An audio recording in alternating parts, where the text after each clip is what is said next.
The greatest hero of the Pacific once conquered the sun. He pulled whole islands up out of the sea, and he stole fire from a goddess. And then he tried to conquer death itself, and he was killed by the laugh of a tiny bird. His name was Maui, a demigod, a trickster, the single most famous hero in all of Polynesian mythology. And his entire life was about doing the impossible again and again. It started the very moment he was born.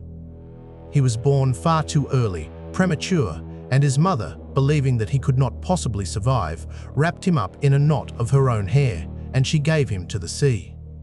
But Maui did not die. The ocean itself cradled him. The spirits of the sky found him and wrapped him in seaweed, and they raised him. And the child who was supposed to die grew up to become the one hero who would dare to challenge death. His first great feat was against the sun, because in those days, the sun raced across the sky far too quickly. The days were much too short. There was never enough light to gather food or to do any real work before the darkness came rushing back again. So Maui decided, simply, to fix it. He gathered his brothers, and together they braided enormous, powerful ropes. And they journeyed all the way to the pit in the east, where the sun climbed up into the sky each morning. And there, they waited. And when the sun came rising up out of its pit, Maui and his brothers hurled their ropes, and they snared it. They lassoed the sun itself, and they held it fast, and they beat it, until at last the sun surrendered and agreed to move slowly and to cross the sky gently, forever after. Maui had conquered the sun. His next feat was even greater. Maui had a magic fishhook carved from the jawbone of an ancestor. And one day, far out at sea in his canoe, he cast that hook down into the deep water, and he felt something absolutely colossal take hold of it. And Maui pulled. He hauled on his line with the full strength of a demigod, and slowly, up out of the very bottom of the ocean, he dragged an entire landmass, a gigantic fish that became an island.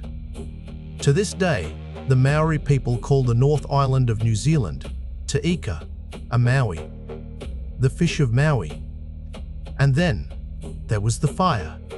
The people had lost fire, and only one being in all the world still kept it, Mahawika, the goddess of fire who held the burning flames in her own fingertips. So Maui tricked her. He went to her and he asked her for fire again and again, fooling her into giving up her burning fingertips one at a time until she had almost none of them left. And when she finally realized she had been deceived and tried to burn him alive in her fury, Maui escaped and carried fire back to the world. The sun, the land, the fire. One after another, Maui had taken on the greatest forces in all of existence, and he had won every time. There seemed to be nothing that he could not do. And so, he set his eyes on the one enemy that no being in all of history had ever defeated: death. Maui decided that he was going to conquer death itself, and not only for his own sake, but for the sake of all of humanity. He decided that he would make human beings immortal, that no one ever again would have to die. And he knew exactly where to find death, because death had a name and a form. She was Hine-nui-te-po, the great goddess of the night, an enormous ancient being who lay sleeping at the very edge of the world, in the place where the sky meets the underworld. She was the one through whom every soul had to pass at the moment of death, and Maui had a plan to defeat her. A strange and audacious and deeply symbolic plan. His plan was this. While Hine-nui-te-po slept, Maui would transform himself, and he would crawl into her body and pass all the way through her and come back out again from her mouth. And by doing that, by reversing the path that the dead must take, he would reverse death itself. And every human being would become immortal. But it was dangerous beyond all imagining. If she were to wake while he was still inside her, it would be the absolute end of him. And so Maui needed silence. Total, perfect, unbroken silence. He took with him a little group of small birds, his companions, to keep watch, and he gave them one single, simple instruction. Whatever you see, he told them, you must not laugh. No matter what happens, do not make a single sound. Do not wake her.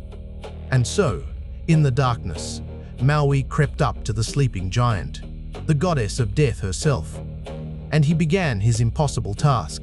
He transformed, and he started to crawl into the body of Hine-nui-te-po, to pass through her and to undo death forever. And the little birds watched, in tense and terrified silence. It was the most important silence in the entire history of the world, because everything, the immortality of every human who would ever live, depended on no one making a single sound. But there was one bird, a tiny little fantail, the piwakawakawaka. And as it watched Maui, the great hero, the conqueror of the sun, squirming and wriggling his way into the body of the goddess of death, it saw something so absurd and so utterly ridiculous that it simply could not hold it in. And the little fantail laughed. One small, bright, chirping laugh in the perfect silence of the night. And Hine-nui-te-po woke up. The goddess of death opened her eyes, and she felt the hero there inside her body, and she closed around him. And she crushed Maui, the greatest hero that the Pacific had ever known, in an instant. He who had conquered the sun and the sea and fire was killed by death herself. And in that single moment, everything was lost. Not only Maui, but the gift that he had been trying so hard to give. Immortality slipped away from all of humanity, forever, because one tiny bird could not stop itself from laughing. And that, the Maori say, is the reason that human beings die. That is why death is permanent. We came so unbelievably close. A demigod was already halfway to undoing it. And all of it came apart because of a single, helpless laugh. It is one of the most human stories in all of mythology. Because Maui did not fail because he was weak, he had already conquered everything. He failed because of something small and silly and completely beyond his control. He had reached for the one thing that even a demigod is not permitted to have. He had tried to make us all live forever, and he paid for that enormous ambition with his own life. Every other force he had bent to his will. The sun had slowed down for him. The sea had given up its islands. The fire had come back to the world. But death he could not trick. Death simply woke up, and death won. Maui, the hero who conquered absolutely everything, except for the one thing that conquers all of us. Killed at the very edge of making humanity immortal by the laugh of a single tiny bird. I am Pantheon X. Until next time.